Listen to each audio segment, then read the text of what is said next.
Hello. So last में हमने ये एक टॉपिक स्टार्ट किया था, जिस टॉपिक का नाम था सोशलिज्म इन यूरोप, है ना। Socialism in Europe and Russian revolution, ये टॉपिक हमने शुरू कर दिया था। आज हम इस टॉपिक में आगे बढ़ते हैं, ठीक है। देखो, सोशलिज्म इन यूरोप जो हमने शुरू किया था, हमने क्या बोला कि हम इस चैप्टर को दो अलग अलग पार्ट में पढ़ेंगे, ठीक है। हम इस चैप्टर को दो अलग अलग पार्ट में पढ़ेंगे।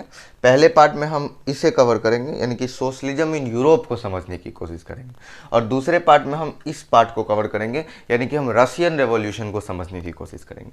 देखिए, सोशलिज्म इन यूरोप हमने समझ लिया। आप उम्मीद है आपने पहले दो पार्ट देखे होंगे, तो आपको समझ आया होगा कि ये जो सोशलिज्म है, इस आइडियोलॉजी का मतलब क्या होता है, सोशलिज्म टर्म का क्या मतलब होता है, क्यों कुछ लोग सोशलिज्म ये आइडियोलॉजी बढ़ी, क्यों वर्कर्स का क्या कंडीशन था, फ्रांस वहाँ इंडस्ट्रियलाइजेशन जब हुआ तो क्या क्या नया सोच आया, कार्ल मार्क्स कौन थे, फ्रेडरिक एंगल कौन थे, ये सब भी मैंने डिस्कस किया। हमारे लुइस ब्लैक कौन थे, ठीक है, ये सब पॉइंट्स मैंने डिस्कस किया था। साथ ही साथ मैंने तीन टर्म्स के बारे में डिस्कस किया था, लिबरल, रेडिकल और कंजर्वेटिव। आज के इस वीडियो में हम इस टर्म को शुरुआत करने वाले हैं और इसे समझने वाले हैं कि ये रशियन रेवोल्यूशन क्या है। देखिए, रशियन रेवोल्यूशन जो है, इसको आप ऐसे समझो कि ये कोई एक इवेंट नहीं है। जैसे कि हम कहते हैं 1857 का रेवोल्यूशन, वो क्या था, एक इवेंट नहीं था, एक ग्रुप ऑफ इवेंट। जैसे बंगाल में हुआ, फिर कभी मेरठ में हुआ, फिर बिहार में जगदीशपुर में हुआ, तो कई सारे इवेंट को एक साथ जब कंबाइन करते हैं तो हम उस एक इवेंट को कह रहे हैं रेवोल्यूशन। देखो, 1857 को अगर आप ध्यान दोगे तो it was not a revolution, it is known as the mutiny. 1857 का रिवॉल्ट कहते हैं हम। The difference between revolt and revolution is कि रिवॉल्ट में कोई चेंज नहीं आता है, बस एक मैसेज जाता है कि चेंज पॉसिबल है।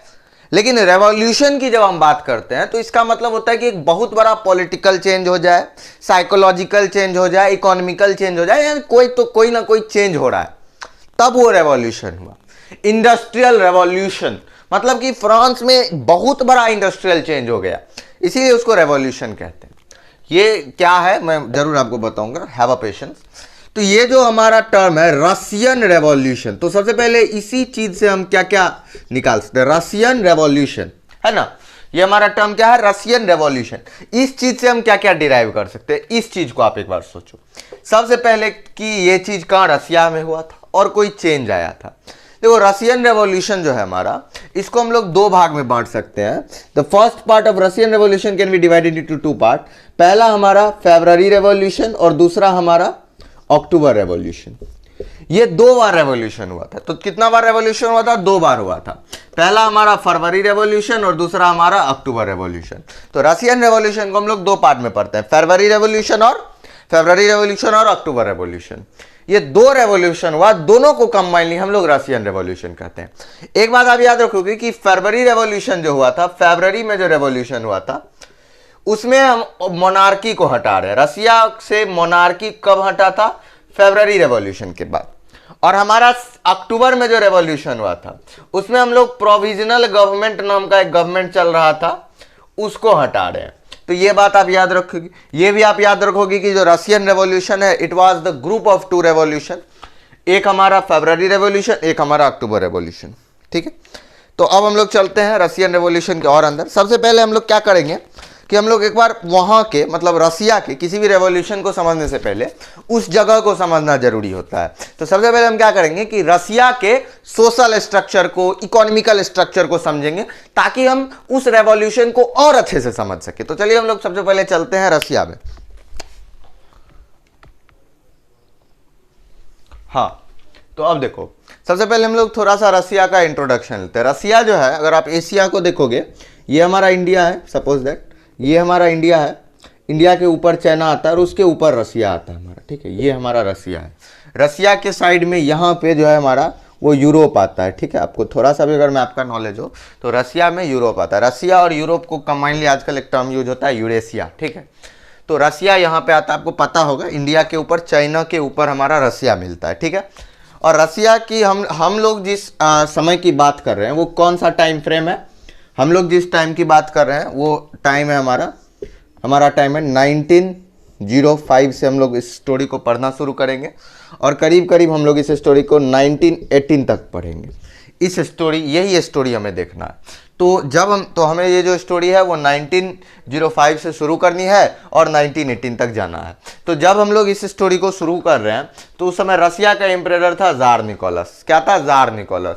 देखो द टर्म जार जो होता है, जार मतलब होता है कैसे? किंग, ठीक है। और रसिया की प्रिंसेस का नाम था उस समय, रसिया की जो प्रिंसेस थी उसका नाम था जारियाना अलेक्जेंड्रिया। और एक चीज आप याद रखोगे कि ये जो जारियाना अलेक्जेंड्रिया थी हमारी, जो रसिया की प्रिंसेस थी, शी वाज ऑस्ट्रियन ओरिजिन। ये बात आप याद रखोगे कि ये जर्मन ओरिजिन की थी, सॉरी ऑस्ट्रियन नहीं, ये जर्मन ओरिजिन की थी। कौन? जारियाना अलेक्जेंड्रिया। तो जब जिस समय की हम लोग बात कर रहे हैं वो 1905 है और रसिया का उस समय एम्परर है हमारा, रसिया का एम्परर कौन है उस समय? रसिया का एम्परर है जार निकोलस। देखो रसिया में ज्यादातर जो रिलीजन थी, मेजोरिटी, वो ऑर्थोडॉक्स रशियन क्रिश्चियनिटी के थे, लेकिन कैथोलिक्स हो गया, मुस्लिम हो गया, बुद्धिज्म है, हिंदुज्म नहीं लिखा है, बुद्धिज्म है, ये सब भी रसिया में जो थे वो मौजूद थे। लेकिन ज्यादातर रिलीजन क्या थी रसिया में? ज्यादातर रिलीजन कैथोलिक्स थी। रसिया का 85% पॉपुलेशन उस समय पीजेंट था। एक बात आप याद रखोगे, 35% जो वर्कर थे रसिया में वो वोमेन थी उस समय। ये एक प्लस पॉइंट याद रख लो, परसेंटेज में कुछ डेटा जो दिए गए हैं, ठीक है, एनसीईआरटी में दिया। और इंडस्ट्रीज बहुत कम थी रसिया में। Industries were find in pockets in Russia, मतलब कम थी। देखो इंडस्ट्रीज हमारा मॉस्को के पास कुछ इंडस्ट्री थी और हमारा जो सेंट पीटर्सबर्ग का एरिया है उसके पास कुछ इंडस्ट्री थी, बस इतना ही जगह पे इंडस्ट्री रसिया में थी। तो इंडस्ट्री रसिया में कम थी। ज्यादातर प्रोडक्शन जो भी होता था रसिया में वो लोकल क्राफ्टमैन करता था। तो ये दोनों डेटा को देख के आप समझोगे कि रसिया में पीजेंट्री बहुत ज्यादा थी। राजा थे जार निकोलस। रसिया के ही राजा जार निकोलस नहीं थे, tsar Nicholas was the king of Russian empire. अगर आपको पता हो तो आज का रसिया जो है वो डिवाइडेड रसिया है। पहले रसिया एक बड़ा नेशन था, ठीक है। आप मैप पे अगर देखोगे तो लास्ट में मैं I will cover the part of Russian disintegration. But अभी आप समझो कि रशियन एम्पायर में बहुत ऑस्ट्रिया वगैरह भी, पोलैंड वगैरह भी, अलग अलग नेशन भी इंक्लूड करते थे। इस्थुनिया, कजाकिस्तान वगैरह सारा, they all were the part of Russian empire. और जार निकोलस थे रशियन एम्पायर के राजा। रानी थी जर्मन जारिया अलेक्जेंड्रिया, और जारिया अलेक्जेंड्रिया कौन थी? जर्मन ओरिजिन थी। रसिया की रिलीजन की बात करें तो रसिया में ज्यादातर ऑर्थोडॉक्स रशियन क्रिश्चियनिटी बिलोंग करते थे, लेकिन साथ ही साथ जो कैथोलिक्स थे, मुस्लिम हो गए, प्रोटेस्टियन भी रसिया में बिलोंग करते थे, प्रोटेस्टियन भी बिलोंग करते थे। ये सारे टाइप ऑफ रिलीजन सेक्ट है क्रिश्चियनिटी के ही, और बुद्धिज्म और मुस्लिम भी थे। देखो जब एक टर्म आपको आएगा जुडेलिस्ट, जुडेलिस्ट मतलब होता है those who are the follower of Judaist, यानी कि ये वो लोग थे जो इस्लाम को पॉपुलराइज करते थे। तो जुडिलिस्ट जो थे वो बाद में सपोर्ट करते हैं प्रोविंशियल गवर्नमेंट का। तो इससे हम लोग ये भी समझते हैं कि मुस्लिम भी एक मेजर रोल रसिया में निभा रहे हैं। फिर हम लोग ग्राउंड लेवल पे आए, ऑक्यूपेशन बेस, रिलीजन बेस पहले समझा, फिर ऑक्यूपेशन बेस रसिया को समझा। तो मुझे देखने को मिला कि 85% पॉपुलेशन रसिया में पीजेंट्री है और इंडस्ट्रीज कम है, पॉकेट में है। मॉस्को और सेंट पीटर्सबर्ग वाले एरिया में ही इंडस्ट्रीज है, यानी कि इंडस्ट्री रसिया में कम है, ठीक है। लेकिन रसिया में एक चेंज आएगा। देखो हम लोग इस 1905 के टाइम पर, 1905 में पहला रिवॉल्यूशन हुआ था, ठीक है। 1905 में क्या हुआ था? 1905 रेवोल्यूशन हुआ था। और फिर एक रेवोल्यूशन 1917 में हमें देखना है, ठीक है। एक बात आप भी ये भी याद रखोगे कि 1914 में हमारा वर्ल्ड वार 1 भी शुरू हो गया था, जिसमें रसिया तो एक इंपॉर्टेंट रोल निभा ही रहा था। चलिए 1905 से थोड़ा और पीछे हम लोग चलते हैं, इसको मिटा देता हूं, आप यहां पे ध्यान दोगे। हमें कहां की स्टोरी पढ़नी है? मेन इस पार्ट की स्टोरी पढ़नी है। इस पार्ट में भी फरवरी 1917 और अक्टूबर 1917 की। चलिए थोड़ा पीछे हम लोग चल जाते हैं 1890s। वो समय था जब यूरोप में इंडस्ट्रियलाइजेशन हो रहा था। यूरोप में इंडस्ट्रीज खुल रही थी, इंडस्ट्रियलाइजेशन अपने पीक पे था। तो रसिया कहां बाहर रहा था? रसिया भी एक तरह से you can say it was the part of Europe, it is the part of Europe, Eurasia कहते हैं ना। तो 1819 में इंडस्ट्रियलाइजेशन हुआ। इंडस्ट्रियलाइजेशन का रसिया में ये हुआ कि रसिया इंडस्ट्रियलाइजेशन 1890 में हुआ, रसिया में भी इंडस्ट्रियलाइजेशन हुआ, रेलवेज रसिया में एक्सपेंड हुआ, फॉरेन कैपिटल रसिया में आना शुरू हुआ, कोल प्रोडक्शन रसिया में क्वाड्रप हो गया, यानी 4 गुना हो गया।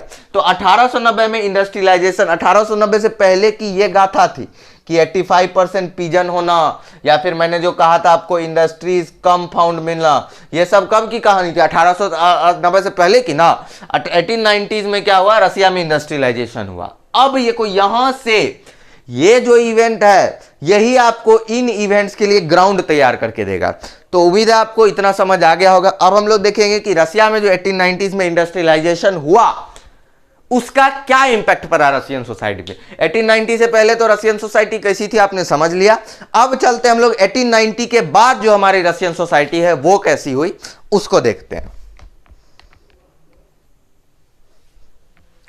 ओके, तो हमने इससे पहले क्या देखा कि एक टाइम फ्रेम हमने देखने की कोशिश की थी जो कि एक 1890s था। हमने देखा कि 1890s में रसिया में क्या हुआ? इंडस्ट्रियलाइजेशन हुआ। रसिया में क्या हुआ? इंडस्ट्रियलाइजेशन हुआ। अब हम इस 1890 से आगे देखते हैं। 1890 से पहले हमने देखा कि रसिया में जो है हमारा 85% लोग जो है वो एग्रीकल्चरिस्ट है, वो एग्रीकल्चर से जुड़े हुए हैं। साथ ही साथ 1890 से पहले हमने देखा कि रसिया में ज़्यादातर जो इंडस्ट्रीज़ हैं वो पॉकेट्स में मिल रहे हैं, मतलब लेस मिल रहे हैं, इंडस्ट्रीज़ जो हैं वो कम मिल रहे हैं, ये हमने देखा। और हमने देखा कि 1890s में रसिया में क्या शुरू हो गया?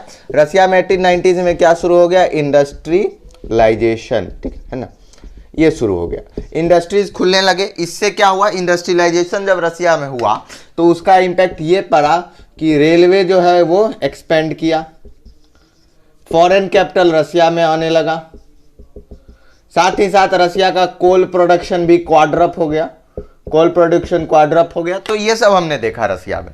कब देखा? 1890s के बाद। अब हम लोग देखते हैं कि इन सारे चीजों का, ये जितने भी चीज है, ये जो भी हुआ, इंडस्ट्रियलाइजेशन होना, रेलवे एक्सपेंडिचर होना, ठीक है, ये कोल प्रोडक्शन क्वाड्रप होना, फॉरेन कैपिटल आना, इंडस्ट्रियलाइजेशन होना, मेन इसका इंपैक्ट क्या पड़ा और ये 1890s के बाद का रसिया कैसा था। अब हम लोग इन सब चीजों से यही सब देखने वाले हैं कि 1890s के बाद का रसिया जो है हमारा वो कैसा हुआ, ठीक है। देखिए,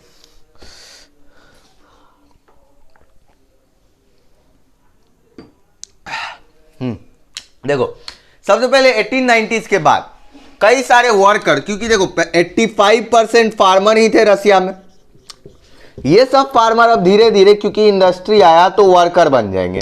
इन कहाँ वर्कर बनेंगे? इंडस्ट्रीज में ही ना बनेंगे, ये धीरे धीरे वर्कर बन जाएंगे। तो ये लोग जो थे, ये लोग पहले विलेज में रहते होंगे, फार्मर थे ना। अब ये लोग कहाँ सेटल करेंगे? ये लोग सिटी में करेंगे। तो ये 85% में कुछ लोग अब जो पहले फार्मर थे वो अब क्या बनने वाले हैं? वर्कर बनने वाले हैं। तो वर्कर में भी एक टाइप ऑफ डिवीजन हमको देखने को मिला। देखो, वर्कर कई तरह से रसिया में डिवाइडेड थे, ये बात आप याद रखोगे कि रशियन वर्कर्स वर डिवाइडेड।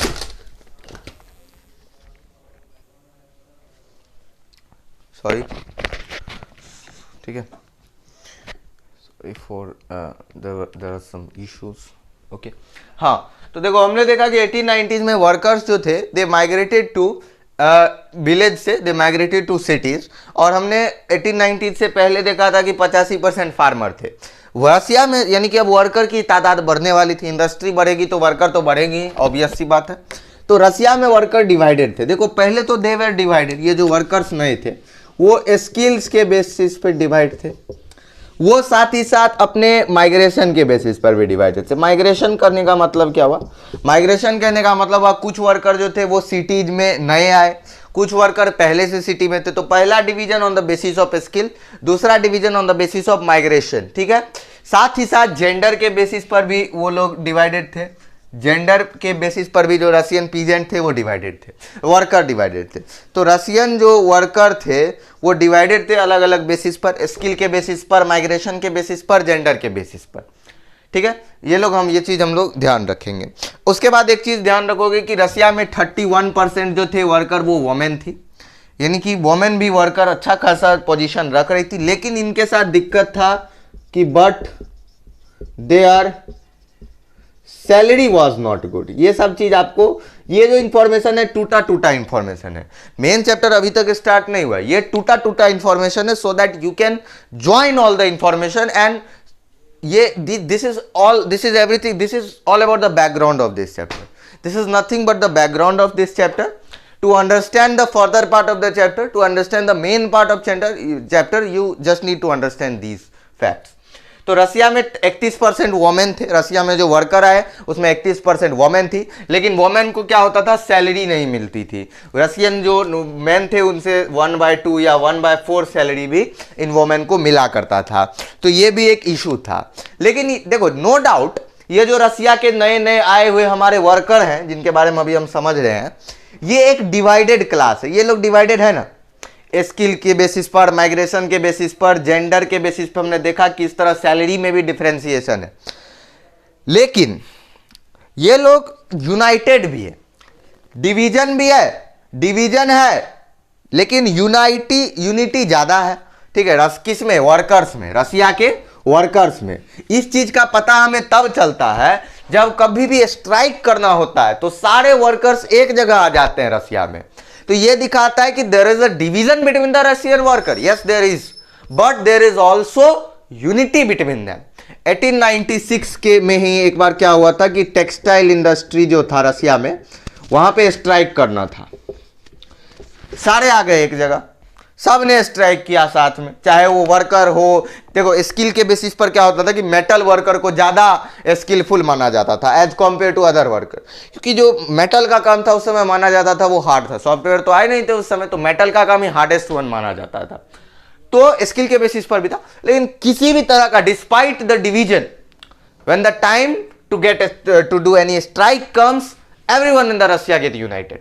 तो ये लोग यूनाइट हो जाया करते थे उस समय जब स्ट्राइक आया करता था। इसका एग्जांपल 1996 में टेक्सटाइल इंडस्ट्री पे जो स्ट्राइक है वो भी है। इसका एक एग्जांपल आप लिख सकते हो। इसका एक एग्जांपल 1902 में हमारा मेटल इंडस्ट्री में भी एक स्ट्राइक हुआ था बहुत बड़ा। वो दो एग्जांपल है जो दिखाता है कि ये लोग डिवाइड है स्किल के बेसिस पर, अलग अलग बेसिस पर, लेकिन साथ में there is a unity between them.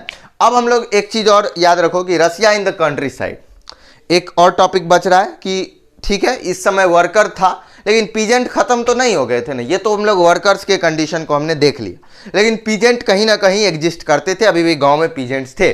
तो अब हम लोग देखते हैं कि उन पीजेंट्स का क्या हाल था जो अभी बचे हुए थे। 85% 1890s में थे, वो कम गए थे। अब देखते हैं उनका, वो में से ज्यादातर जो थे they moved towards cities, but कुछ पीजेंट थे। अब देखते हैं उनका क्या हाल था। चलिए, तो हमने सबसे पहले देखा वीडियो के पहले पार्ट में कि सबसे पहले जब हमने आज का वीडियो शुरू किया तो हम रशियन सोसाइटी को समझा 1890 से पहले। फिर हमने देखा कि 1890 में रसिया में इंडस्ट्रियलाइजेशन हुआ, और फिर 1819 के बाद वाले रसिया में हमने देखा, लेकिन वर्कर्स के पॉइंट ऑफ व्यू से देखा। 1819 के बाद पीजेंट्री ऐसे थोड़ा ही होगा कि रसिया में विलुप्त हो गया, एक्सटिंक्ट हो गया, ऐसा तो नहीं होता। पीजेंट्री भी था रसिया में। तो कंट्री साइड में जो थे अभी भी लोग पीजेंट थे, और पीजेंट्स में भी डिवीजन था। तो आप बोलोगे कि ठीक है, वर्कर्स में तो समझा स्किल के बेसिस पर डिवीजन है, पीजेंट में कैसा डिवीजन? अब देखो, कुछ पीजेंट जो थे वो लैंडलॉर्ड थे, और कुछ पीजेंट जो थे वो वर्कर थे। तो डिवीजन भी था और एक काइंड ऑफ बिटरनेस भी थी पीजेंट्स में। रशियन पीजेंट में कुछ लैंडलॉर्ड थे और कुछ हमारे वर्क, कुछ मनी लेंडर थे। ठीक है ना, कुछ एक को मनी देते थे तो उसी के अपोजिट कोई मनी गेटर थे, कोई डेबिटर थे, है ना।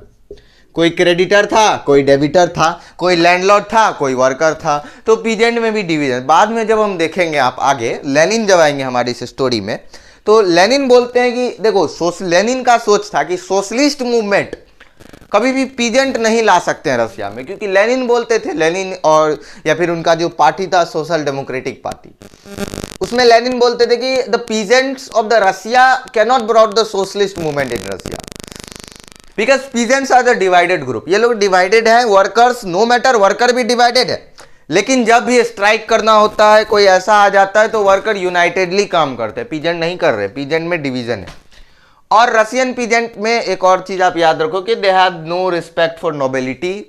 देखो, अलग और भी यूरोपियन कंट्रीज में आप देखोगे कि द पीजेंट जो है उनका इनिशियल सपोर्ट नोबिलिटी के साथ था, लेकिन रसिया में ऐसा नहीं है। और एक चीज आप याद रखोगे कि पीजेंट जो थे वो दूसरे यूरोपियन पीजेंट से अलग थे। एक क्वेश्चन भी बन सकता है, ये बात आप याद रखोगे कि how the Russian peasants were different from other European peasant. तो आप कहोगे कि देखो, पहली बात तो कि they had no respect for nobility like other European peasant, और दूसरी बात आप कहोगे कि ये लोग ये लोग नेचुरल डेमोक्रेट थे। एक टर्म याद रखोगे आगे जब हम लोग पढ़ेंगे, क्या ये जितना भी पहले 3 पार्ट है ना, ये they are raw materials, they are raw materials. तो एक मैंने बोला था कि नेचुरल रशियन जो पीजेंट थे वो इसीलिए अलग थे कि नेचुरल सोशलिस्ट थे। ये लोग क्या करते थे कि जैसे एक गांव है, यहाँ सबकी जमीन है, थोड़ा थोड़ा सबका जमीन है, ठीक है, ये ए की जमीन है, ये बी की जमीन है, ये सी की, ये ई की, ये एफ की, ये जी की। ये लोग क्या करते थे कि इन सारे जमीन पर एक साथ ही खेती करते थे और बाद में जितना प्रोडक्शन होता था उस वजह से नीड के अनुसार ए बी सी डी सबको बांट देते थे। जैसे हमारे यहाँ क्या होता है कि जिसकी जमीन है वो खेती करता था, जितना प्रोडक्शन हुआ उतना उसको गया, लॉस हुआ तो वो देख ले। रसिया में क्या होता था, ऐसा नहीं है, सब साथ में मिलके करते थे, प्रॉफिट अकॉर्डिंगली बांट लेते थे। तो ये सोशलिज्म क्या है, सोशलिज्म यही तो है कि कैपिटल का कंसंट्रेशन किसी एक के हाथ में नहीं होगा, the capital should be equally divided to everyone. और वही ये रशियन जो थे इनका यही स्टाइल था, रशियन पीजेंट का। तो ये इसीलिए ये लोग बोलते थे कि we are natural socialist. So that's all for today. हमारे पहले 3 पार्ट्स में वी हैव कवर, हमने in the first part we had cover about liberal radical इन आइडियोलॉजी को समझा। दूसरे पार्ट में भी हमने उसके फिलोसफर्स को समझा। तीसरे पार्ट में हम लोग रसिया के सोसाइटी को समझ लिया। तो रॉ मटेरियल हमारा क्रिएटेड है। अब 2 पार्ट और हैं इस वीडियो के। In the coming 2 part we will cover Russian revolution. अब देखो, रॉ मटेरियल हमारा क्रिएटेड है, हमारे मन में लिबरल समझ आ गया, हमने सोशलिज्म को समझ लिया है, हमने रसिया के सोसाइटी को समझ लिया है, हमने इंडस्ट्रियलाइजेशन समझ लिया है, हमने समझ लिया है कि इंडस्ट्रियलाइजेशन होने से रसिया में क्या क्या के प्रॉब्लम आए, वर्किंग आवर, वेजेस के प्रॉब्लम, हाउसिंग का प्रॉब्लम आ गया था रसिया में, ये सब चीज़ हमने समझ लिया है। अब हमें बस क्या करना है, ये समझना है, अब हमें रशियन रेवोल्यूशन क्या क्या हुआ था वो समझना है। एक बार टाइमलाइन ड्रॉ कर लेंगे वीडियो एंड करने से पहले। देखो, हमने ये कहानी 1890 से शुरू की थी, 1890 से 90s में इंडस्ट्रियलाइजेशन हुआ। अब हम लोग इसके बाद 1905 के रेवोल्यूशन पे जंप करेंगे। उसके बाद हम लोग 1917 में जाएंगे और 1918 तक ये कहानी हमें ख़त्म भी करनी है। तो ठीक है, that's all for this part. We will be back with the fourth. We will be back with the 4th part of this chapter. तब तक के लिए keep subscribe the channel and do whatever you want.